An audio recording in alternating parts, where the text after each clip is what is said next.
Do you have a voting plan in place?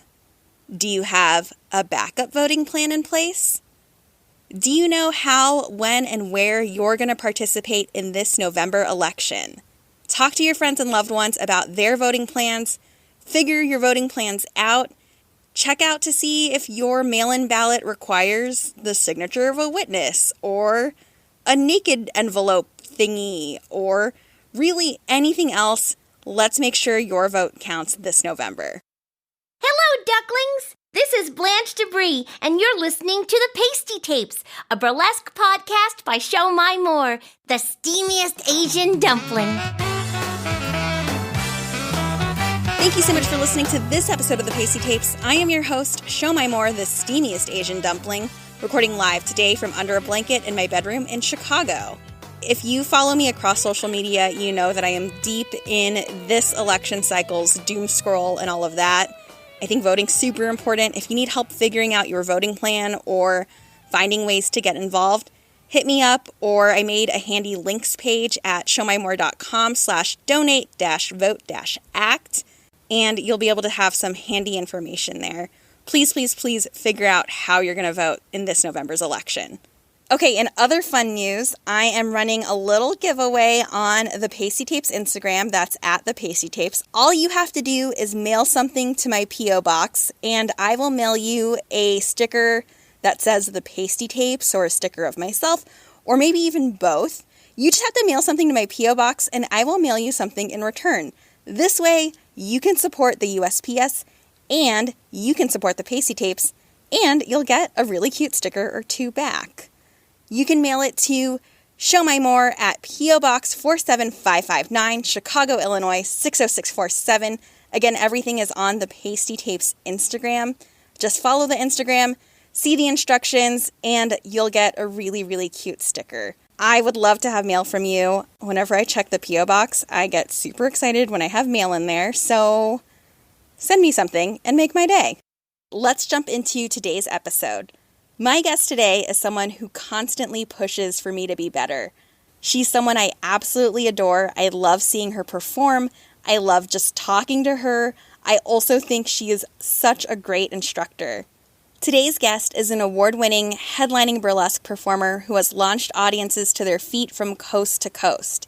She's an instructor at the Atlanta School of Burlesque and a member of the Candy Box Review. I'm so delighted to share this interview with you. This is the Lady of Legatitude. This is my conversation with Lola LeSoleil.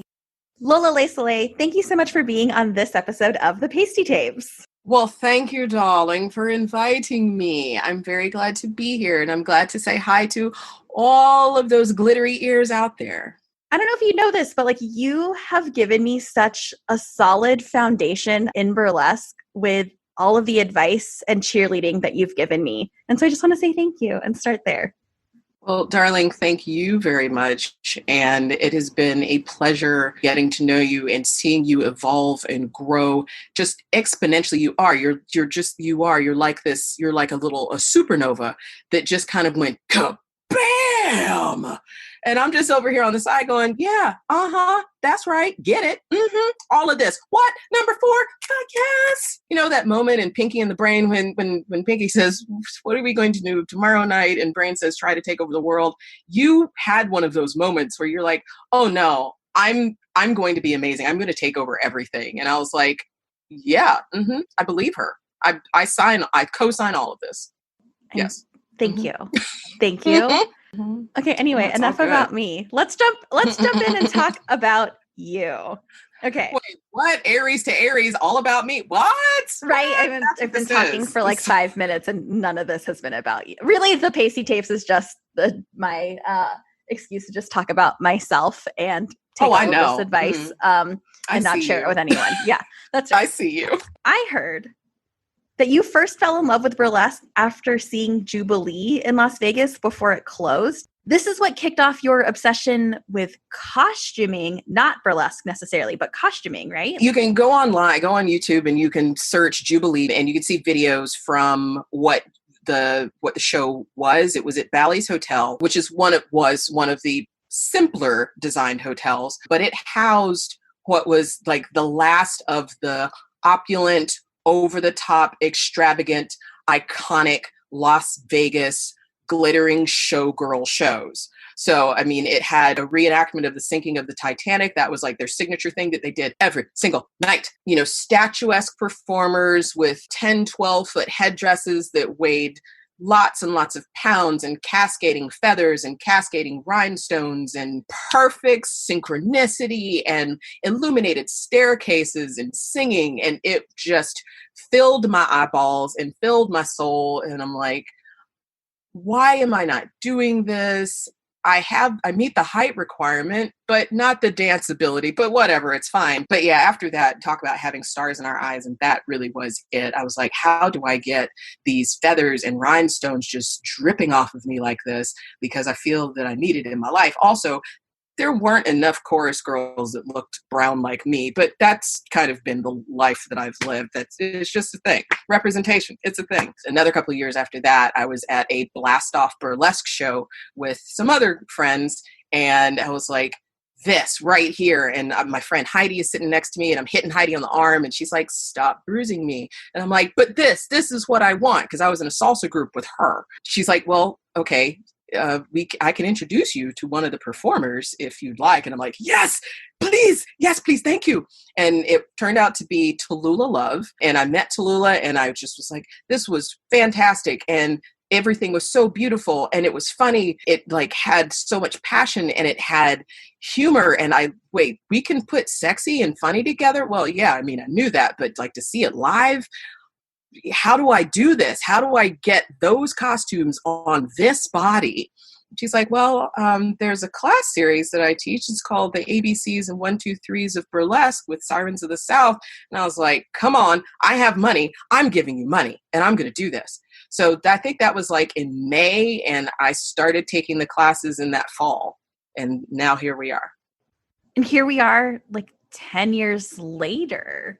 There's a lot of costumes in my storage room, and I'm like, oh, that's definitely 10 years of collecting stuff. One of the things that I love is this interest in costumes and opulent looks brought you to burlesque, right? Or you went to a burlesque show and you're like, you made that connection between costumes, and then went out and did your classes, picked up the sewing machine, watched the hours of YouTube.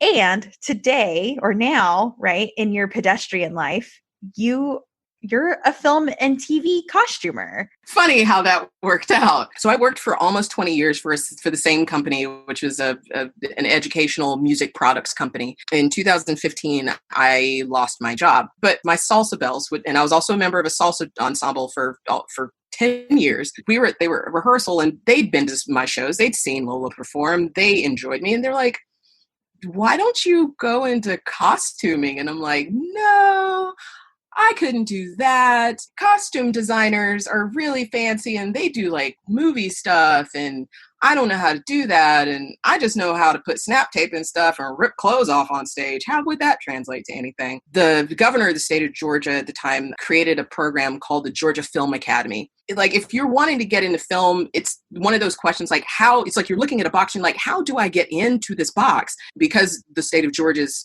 film and TV entertainment industry was expanding so much. This was a way to create the workforce that works behind the scenes on these projects.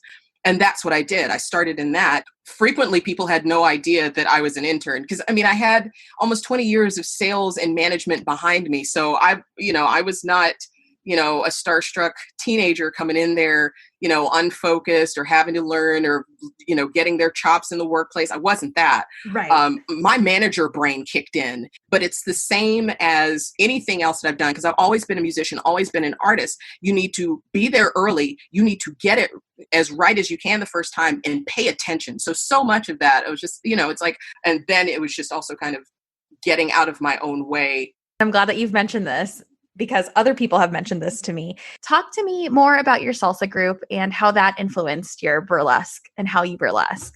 So I started salsa before I started burlesque. I started taking salsa classes because a friend of mine was like, hey, I want to go dancing in these clubs, but I want to be able to know that I have somebody there who is about on my level. Would you come take dance classes? And I'm like, yeah, sure. I'm not doing anything else. So I started taking classes, and there would be parties and there would be performance groups at the parties. And I saw the ladies group that they had called the Salsa Bells. And I was like, ooh, I want to do that. So the style of salsa that I danced was called casino, and it came out of the social clubs in Cuba, pre-Castro, I believe. But it's danced in a circle, and they're executing specific moves based on whatever the caller says. So there's a caller that is, calling all the moves like, hey, do this, and sometimes there are hand gestures that go along with it, and you execute it. You understand what the timing is, and you execute that, and that's how you also change partners. So traditionally, it was men and women, but this troupe was all ladies. So, and when I saw them perform, I was like, yeah, I need to do this every Sunday afternoon for the next 8 years, rehearsing and performing. And it was challenging, and it was exciting. And then I started taking the burlesque classes, and there'd be some ladies styling tips from salsa that I would remember, and it would just come out when I was dancing, like a full arm extension and a certain way to hold my hand. Then I would hear certain rhythms and certain combinations, and my feet would just automatically, like a step ball change, or then like a pause and something, and I would keep going. And I'm like, you know what? It works with the music. It's fine. And it added a subtle flair that I just felt was what it was, because that was just how I danced, and it had just infused itself into me. It's a different way to stylize what you're doing, and it's a different way to play with your rhythms and play with your counts. To have a different level of musicality and musical diversity on the stage it's always entertaining. And whenever I see other performers do, Latin music inspired pieces, man, my butt and my feet just start going in the seat. I'm just like, yes, do it. Come on, do the thing. Okay, speaking of cross-pollinating, I'm going to pivot a little bit. Another thing that I think you're known for and execute really well is nerd burlesque. Like, you're a big nerd, and you do a lot of cosplay things in addition to burlesque stuff and nerd burlesque. Can you tell me more about the crossover between your fandoms and burlesque? It starts with Halloween's. It really does, because I would do, for many, many years, Halloween was just kind of a do the best I can, figure it out kind of thing. And I think it was 1999. I did my first group Halloween costume with some friends, and it was Scooby-Doo, and I was Velma, and I was very excited to buy a wig and the magnifying glass and source the orange turtleneck and the red skirt. And it was just a whole lot of fun, but back then they didn't call it cosplay. It was just dressing up for Halloween. Then I started attending, around there I started attending Dragon Con. I think my first Dragon Con was 2005. And a couple years after that, like, I made a set of fairy wings, pretty large fairy wings, and incorporated lights into them. Oh God, that reminds me, like, there was a year that I would wear those Afropuffs that I wear for my Princess Leia. This must have been the first year I had them. And I don't know. So like around that time, I was just like, how do I make myself shine a little bit more? And I had the opportunity to perform at the Dragon Con burlesque show, the Glamour Geek Review, and it's in a ballroom with 1,000 plus fans. You can cut the anticipation with a knife because people are there. It's packed. They've waited in line for 2 hours to get in. They want to be entertained. They know that their fandom one of their fandoms is going to be served to them on a silver platter on that stage. When I found out I was going to be doing it, I was like in my mind, I knew what was going to be created because I had done a casual version of the Princess Leia before. God, that was 2009. So the Princess Leia evolved into a burlesque act, and I had to figure out a way to make her bigger and badder than what she was when I just walked around in her from a couple of years before.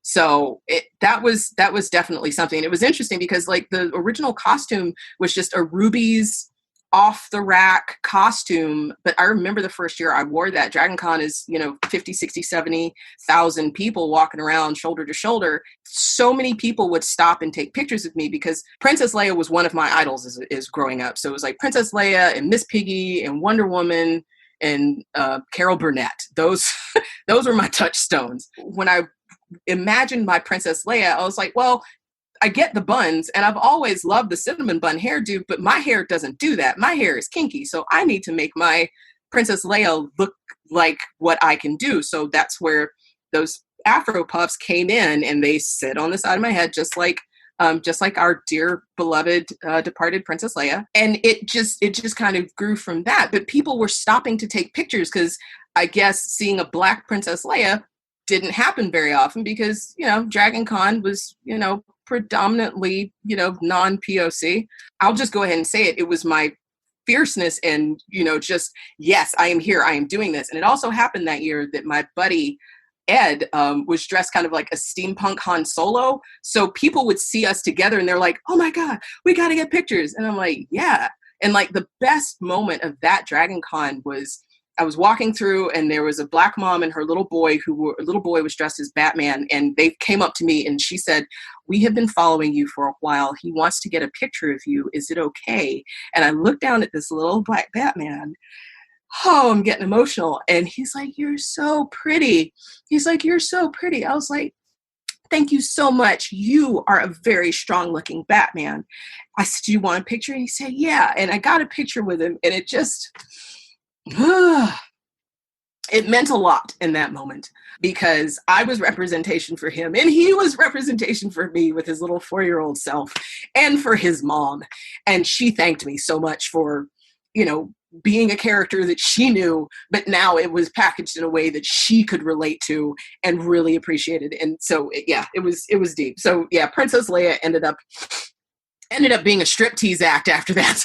You've mentioned before at the top of our conversation at Jubilee, recognizing that there were not enough chorus girls that looked like you. And then we move into this nerd space again, right? You're experiencing this really powerful moment of, is there a Black Batman? Is there a Black Princess Leia? Like, no, you had to be that. What are your thoughts on that and all these like spaces that you've been in? You're being that representation moment for so many people. Well, usually it's always there. It's always kind of I am going into the space where there's probably been 0 or 1 or 2 of me before. And I always have that sense of responsibility to present myself the best way I can. Not just because I am of a minority, but because that's how my grandma and my mama and my daddy raised me. It's like, you're not going to go out of this house and embarrass me. So there's that too. So it's like, must represent whenever there is the possibility that a spotlight, good or bad, will be shown on me brighter than others. Just thinking about that was 2009. So now we're more than 10 years later. And I see all of the spaces that have grown up and the groups that are there. And I am absolutely floored by the Black cosplayers now and what they create and the access that they have. A lot of the technical skills for costume design and cosplay design have just exploded in the past several years, and having access to that. And it's definitely created more spaces for people to express themselves and be whatever they want to be, and then find each other and share that. I don't feel as alone anymore. I don't feel as isolated anymore. Very similar with burlesque. So much has changed and I see more people and I can see, literally, I see them on my computer or I see them on stage and I'm like, yes, I'm not as alone anymore. Being the awkward Black girl, I'm not the only one. And it feels so, so good. Like, okay, real quick. Last year, my one of my nieces is in her early 20s and she texted me and she said, are you going to Dragon Con this year? I think I'm going to go this year. And my heart exploded. So I was like, we got another blurred in the family. Oh my God, this is amazing. She dressed up. She is a fan of Full Metal Alchemist. She did her cosplay. And like the next day I had a chance to do the black cosplayers photo that's on the backside of the Hilton. And I've been looking forward to that for several years because I just could never make it. And she came and she was there. And then she had like the black anime fans who took their pictures. And I remember standing there looking at all of the opportunity that she had to find people and meet and greet and hug and share. And I'm like, this is her first Dragon Con and she gets all of this. Might have been a little jealous, but that's fine because I'm like, the generations are different. And she could do everything. It's like I saw myself in her. And at the same time, I saw that she just had, there was just more. And I was very excited for her. And I was excited for myself. And it was amazing. It was amazing. A lot has changed. But then I also see youngsters, and I'm going to call them youngsters because they're, on average 15, 20 years younger than me. I see that they are dealing with trolls and gatekeepers and you can't cosplay like that because you don't look like that. And I'm just like, you know what? All of y'all just let it go. And so often the youngsters they're genuinely wounded and like they're like, oh, I don't know if I even need to do this anymore. But then some of them are just like, you can't tell me what to do. What do you know? Blah, blah, blah. And I'm like, yeah, pretty much. And I think about that. I'm like, and just the experience that I have had for all of these years of doing this, no one ever said to me, you can't cosplay Velma or you can't cosplay Princess Leia. No one's ever fixed their face to tell me that. I don't know if it happens and I'm just not aware of it and still wouldn't give a shit because this is what I connect to. This is my fandom. This is my wheelhouse. I'm going to dress up like this because this is what I want to do. And it means something to me. It's like, no, I don't have the cinnamon bun hairdo. I have the Afropuffs because that's what my hair does. Thinking about this passion that you feel about this in this cosplay example and Dragon Con example, I think about last year when we were together at BHOF at the Legends panel. It ended, the room cleared out and you and our dear friend, Lady Lola Lestrange, together or separate to start, but we were both like crying. We were bawling. Yeah. And we stood huddled together and you were like, Shomai, like, this is important. This was important. What you just saw at your first BHOF, like this was important. I'm very grateful for that. And I love that I see, this impact is not lost on you at all. Like when it comes to nerddom, like nerd opportunities to burlesque. Fringe entertainment in general and POC representation within that, and I think about, circus arts as well as burlesque. It's like, yeah, you don't see a whole lot of Black hoopers or Asian hoopers or fire performers. And Mark Turnley, who is a wonderful photographer who has captured me several times and he takes some of the best pictures of me. He and I have this conversation every once. He's like, how do we continue this art forward for those who look like us? And I'm like, sometimes it's an access thing. Sometimes it's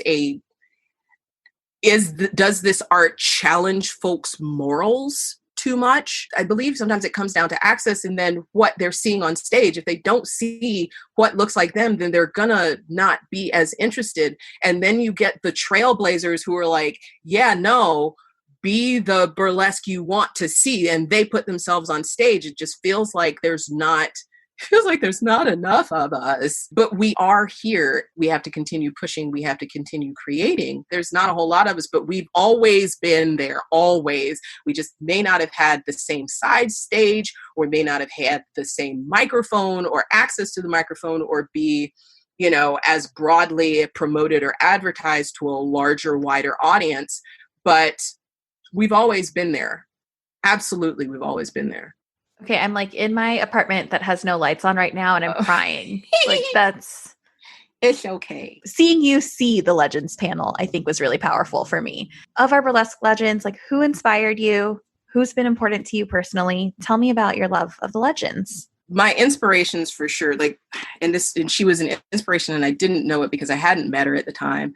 My very first burlesque costume, it is reminiscent of the iconic photo of Lottie the Body. So she's got on this long fringe skirt. Somewhere, I think on some photographer's camera roll, is a shot of me in a similar pose. And I didn't know, and I think my mom because she's a supporter in this way, like found a picture of Lottie the Body. She's like, you look like this. And I'm like, ooh, who's that? Must learn who this is. And then I did. And then I met her, and she was a lovely, lovely woman. Another year, I met Toni Elling. Toni's story, the fact that she started dancing in her 30s immediately resonated with me. Close to where I had started. And I was like, oh, so this was a thing.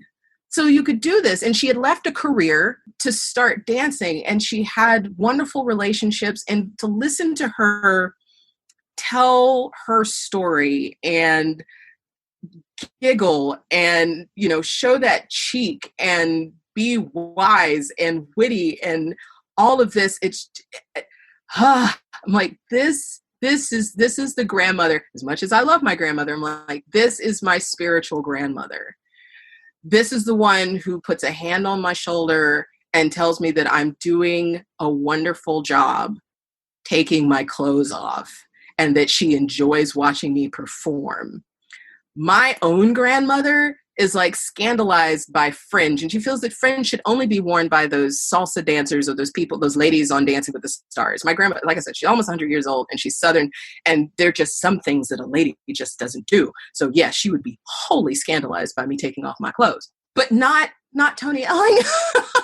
And I love laughing with her, and she's so stylish, so stylish. Yeah, last year at the Legends panel, that was a lot. That was emotional because I was there also with Shauna the Black Venus, and I love Shauna. That, like, first time seeing her was year before last, and she is more like my mom. She reminds me very much of my mother. But like, Shauna and I were standing next to Toni, but Toni had relayed a story about being concerned as a performer. She'd been brought into this club, which, like Monday through, I think, Friday, or Monday through Saturday it was a white only club. And then they brought her in on Sunday to do the black night. And she was concerned that she was not, air quotes, black enough for the audience, that she didn't know how to entertain them the same way she would entertain white audiences. And I understood that because I frequently think that. I'm like, am I black enough? Whatever that means. And then I realized, I'm like, you know what? I see myself on these stages. And yes, the fact that I wake up and I look like this and I am this, that equals black enough. And it's like, when I had the opportunity to perform with Jeezy's joint, like that, like being accepted to Jeezy's was like being accepted to perform at Beehoff. That meant so much, because I'm like, y'all see, my people see me. That's deep, because for so long I'm just like, I guess I'm just out here being myself. But I don't know if my brand of what I do translates with these other audiences that look like me, because I got picked on as a kid as being, the Oreo. So I was the black kid who talked white. And then I realized that there's so many other performers who have that same thing. And I'm like, oh, okay, I'm not alone. Thank you so much. But when you get on stage, none of that is seen. None of that is seen. It is your skill. It is your craft that is seen. And that helped remind me. I'm like, thank you, Toni, because it is your craft. It is your professionalism. It is your talent. It is your musicality. It is everything that you are, that audience is paying to see.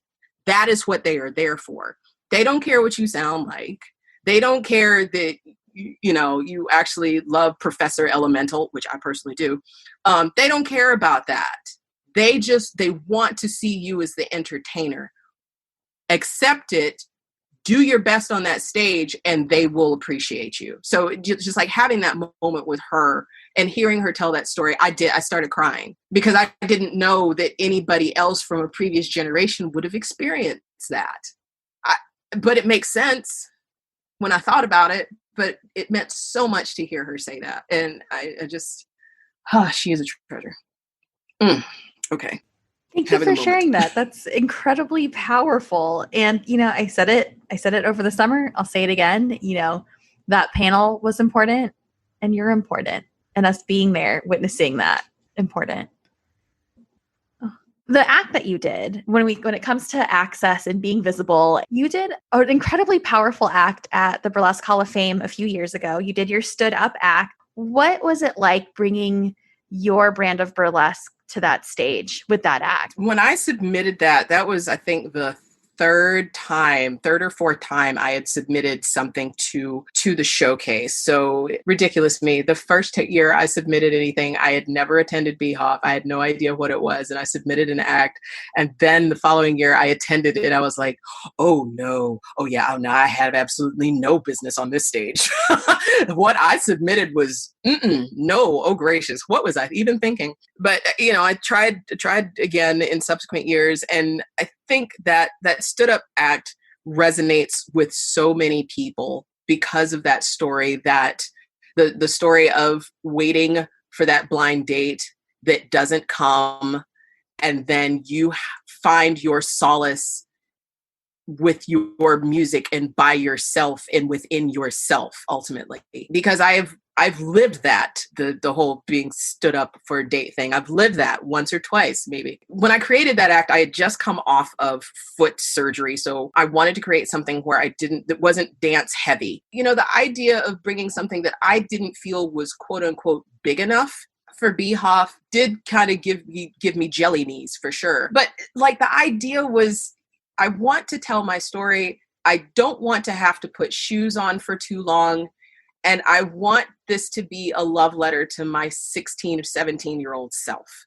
I think that act is really powerful because of that recognition that you have, like in representing, right? Like at some point in the act, you're not only taking off your shoes, like you take off your hair. Like that's a piece of it. That's not something, like I said, like that's not something you'd expect anyone to do on that stage in the way that you did it. It's funny. I forget about that wig reveal. Because, it's like you're looking at this idealistically feminine person with the long, curly, pretty hair and the hair flower and the cute dress. You realize that was put on for a person that they haven't met yet. So it's like, this is my presentation to you. And then, she comes home and she's just like, you know what?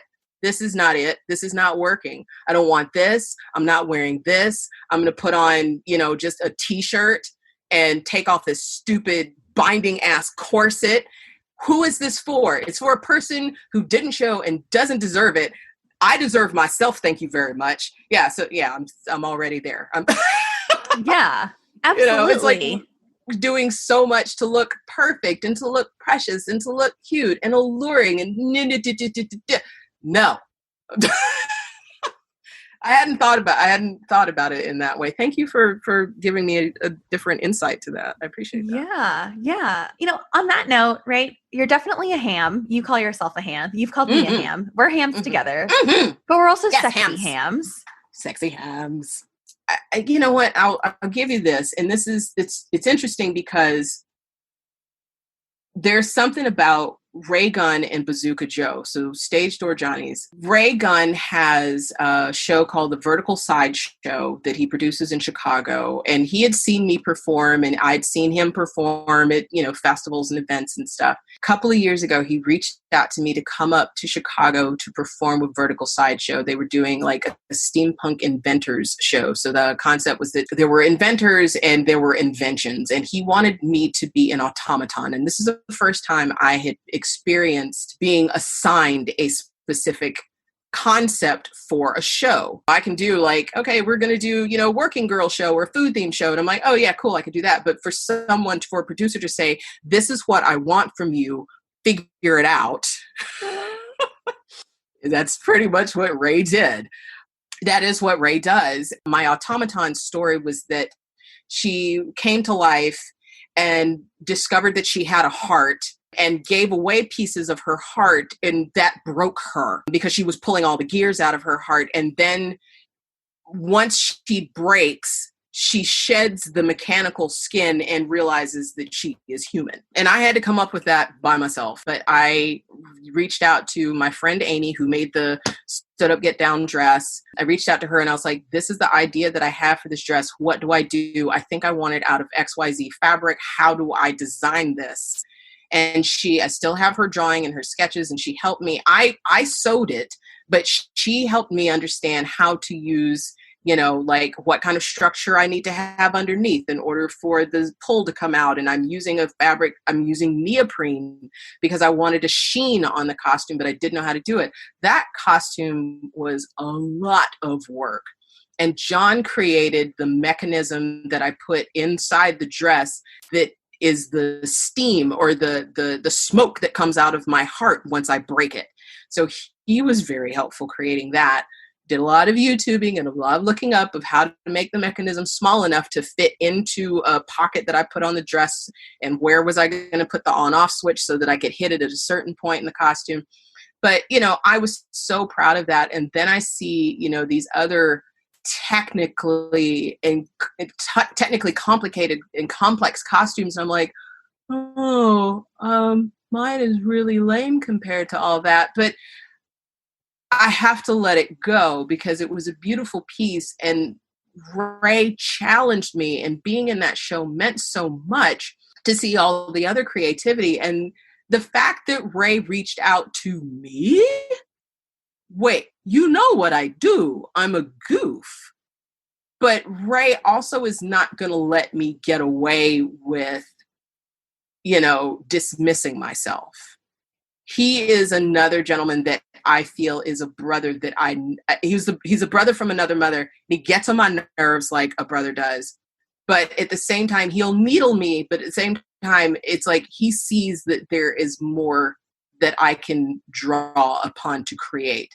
And they invited me back because they did a show in Atlanta a couple of months ago. And Bazooka Joe this time was like, hey, I have an idea. I want you to do this. Here's a prop. You know how to do this, right? You can figure it out. We trust you. And I'm like, okay, cool. And so I realized that having the benefit of Bazooka and Ray, they open my eyes to something else that I wouldn't have considered on my own. They're just like, Lola can do this. She can do it. Just bring her, pay her.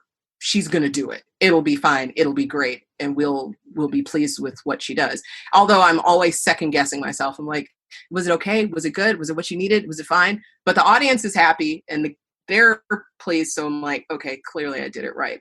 But yeah, like the idea of having someone come to you and give you an assignment, because I try to be that A+ student. They've made me, or they've encouraged me and set high expectations for me. And I appreciate that. I think I work best when I know that someone is expecting a lot from me. And I think that's what I do with the audiences. I assume that they are expecting a lot from me, and therefore I must live up to that and even exceed that if at all possible. I think this is a perfect segue. Can you tell me how you found your voice as a performer, as a burlesque performer? What was that process like for you? I remember when I started thinking about taking burlesque, and when I understood what it was, I was like, you know what? I'm getting close to turning 40. I have perspective on my life and on the world and experiences that I feel I'm ready to, mold into a performance. And knowing myself, I couldn't imagine trying to do that in my early mid-20s. I hadn't dealt with enough. I'm coming into 40 and I'm like, 40 is a good solid number to start taking my clothes off on stage. Sure. Why not? Right. I think what happened is I became more like my grandmother, maybe, or I've started to distill my personality, because it's like I was always kind of the off-kilter kid. I was the punk listener, the headbanger. But I was like, all of those I enjoyed in my growing up. It's like, how do I make that work now as a persona? And sinking back into certain vintage styles, like I am a fool for a good vintage jewelry set. I don't know if this is even it. This is something that I've incorporated into my pedestrian life, is wearing all these jewels. A lot of that came from acquiring some for my grandmother who is going to be 100 in 2 weeks. I ran from like matching your shoes to your purse, to your hat, to your glove. I ran from that as a kid because I thought, oh, it's too much. It's too extra. But there's something about it that works for me now. It's like you put all that together, and to have that coordinated, complementary look it's okay for me. I'm all right with it now. I don't know. I know this is the body that I came into the world in, and it is the vessel that I will have until I am dust. So I do the best that I can with it, occasionally put ridiculous or memorable costumes on, including my pedestrian daily life. And I do my best to, be comfortable with myself and in my own skin. And I believe I've done a hell of a job with that. I wish very much for others to have that kind of zen about who they are and just accept that. But I also know, just listening to friends of mine, there is a lot of work that goes into that. There's a lot of work that goes into that. And, reconciling, influences throughout one's life can be challenging, but then getting through that is also a unique reward because it's yours and it's in there with you. And however you process that gets molded and compressed down into another diamond that shines its own light out of you. So, I wish for more of my friends to become, to compress more diamonds within them and shine that light out and let it reflect and illuminate. Yeah. I think that was really lovely. Okay, my diamond. I think that's a beautiful place to end this episode of the Pastie Tapes. Lola LeSoleil, where can people find you on the internet? Oh, I hang out occasionally, sporadically on the Instagram at Lola_LeSoleil, and that's spelled LeSoleil. I, again, even more sporadically show up on the Facebook at Lola LeSoleil. I have a website that, Lord, needs to be updated. That is LolaLeSoleil.com. Oh, and tomorrow I'm saying this out loud to hold myself accountable.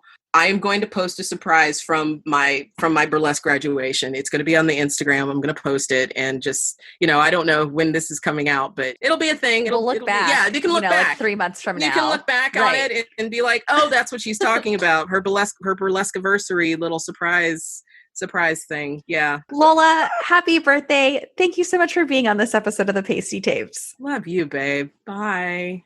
Thanks again, Lola. Okay, that interview actually took place back in April on Lola's birthday, which was a really nice way for her to spend her quarantine's birthday with me recording this episode. We just have a few updates for you that Lola wanted to share. Lola mentioned her grandmom a few times in her interview. Her grandma is now 100 years old and healthy. Grandmom is a fellow Aries. Her birthday was on April 17th. Also, at the end, Lola mentioned having a little burlesque anniversary / birthday surprise that she wanted to post on her social media. She posted it. Check the links in the show notes, and I'll have it linked down there. Lola also wants to note that in recent years, she's alternated between attending Burning Man in Nevada with Super John and attending Dragon Con, since both of those happen on Labor Day weekend. Both of those events happened virtually this year, so she says that hearing her words from several months ago was uplifting and reminded her how much Dragon Con means to her. It'll always be her first con love, and she wants to give a shout out to all the volunteers who made conventions and festivals happen. She sees you and appreciates you. Thank you again for listening to this delightful episode with Atlanta-based Lola LeSoleil. I adore her. I hope you do too. If you want to get a free Pastie Tapes or Show My More sticker, visit the Pastie Tapes on Instagram at the Pastie Tapes. Let's show the USPS and, my usually empty P.O. box some love. Follow the Pastie Tapes on Instagram at the Pastie Tapes. Follow the directions and you'll get a free sticker. This episode was made possible with the support from members of the Pastie Tapes fan club. And if you want to join the fan club, get some exclusive behind the scenes and other fun stuff, visit thepastietapes.com and join today. I am your host, Show My More, the steamiest Asian dumpling, And you can find me at Show My More across the internet. Please, dear listeners, come up with your voting plan, come up with your backup voting plan, and talk to your friends about how they're going to vote in this upcoming election. Stay safe, stay cozy, wear your masks, and I'll talk to you soon. You have been listening to the Pastie Tapes, a burlesque podcast by Show My More, the steamiest Asian dumpling. This is Blanche Debris saying thanks for listening, and see you later, ducklings.